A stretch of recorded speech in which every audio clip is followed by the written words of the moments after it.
Look at naming organic molecules and add a few more variations and things that you might see on these.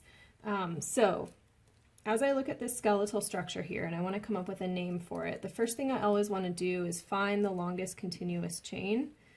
It's probably this nice straight line here, but you always want to check if you have a substituent coming off that maybe the substituent isn't part of a longer chain. So in this case, that's going to be my longest chain. Here's my substituent, and so now I need to first worry about naming the parent chain. As I count these carbons, I can see that the substituent is closer to this side. So I'm going to count 1, 2, 3, 4, 5, 6, 7, 8. That puts the substituent on the third carbon. So as I name the parent, 8 is oct.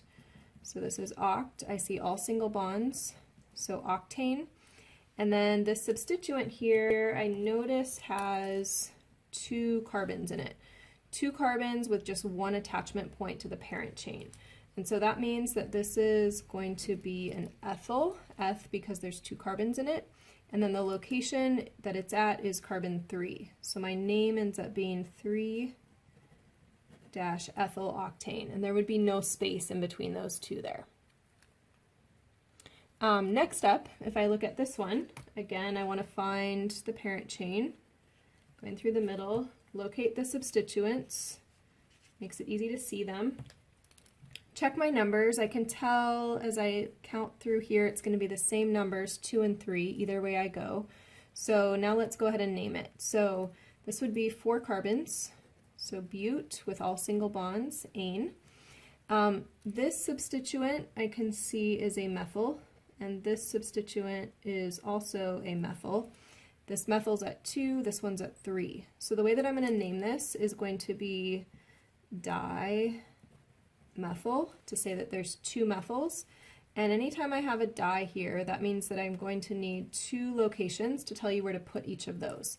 So this would be a 2, 3-dimethylbutane. And we always, we've seen before, put a comma between numbers and then a dash between a number and a word. So 2, 3-dimethylbutane. You might see in some of your structures a di or a tri or a tetra. That's about as far as we're going to go, but that would be 2 methyls, 3 methyls, 4 methyls, or we could do it for ethyls or some of the other substituents as well.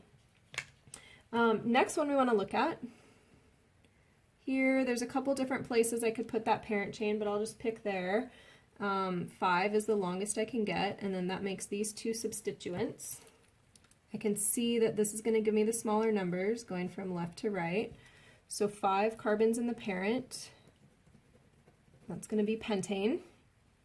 And then my substituents, this one here is a methyl because there's 1 carbon attached to the parent. This one here has 2 carbons. So that's going to be an ethyl substituent. In terms of numbers, this is 2 ethyl and this is 3 ethyl. When I go to write the substituents on the name, I need to keep them in ABC order or alphabetical order. So that means I'm actually going to write 3-ethyl because it's got an E, and then word to number 2-methylpentane. So 3-ethyl, 2-methylpentane. And you can see your parent and then your 2 substituents. Now, I think these are a little bit easier when you go from a name to a structure. I'm going to work in exactly the same order as I did for the name. So I'm going to start with the parents and then add the substituents on. So heptane, hept you want to know is 7. So I've got 1, 2, 3, 4, 5, 6, 7.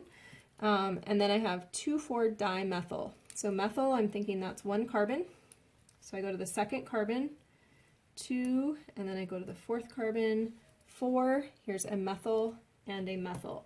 And you can see here are those 2 methyls, and then here is my 7 carbon parent chain. It doesn't matter if you wanted to make this your 2 and this your 4, that would be fine. Remember, these molecules can just flip over and they're exactly the same. And keep playing around with the websites to put these names in and actually play with the model if that helps you see it. Next one down, we see now we have a cyclohexane. So cyclo, remember, meant a ring. So cyclohex means a ring of 6 with single bonds. So ring of 6 is a hexagon. Remember a little geometry. And then it says ethyl here. So when I see ethyl, I'm thinking 2 carbons, and they've got to be together, something like this. So anywhere on this ring, I'm going to add a 2 carbon substituent.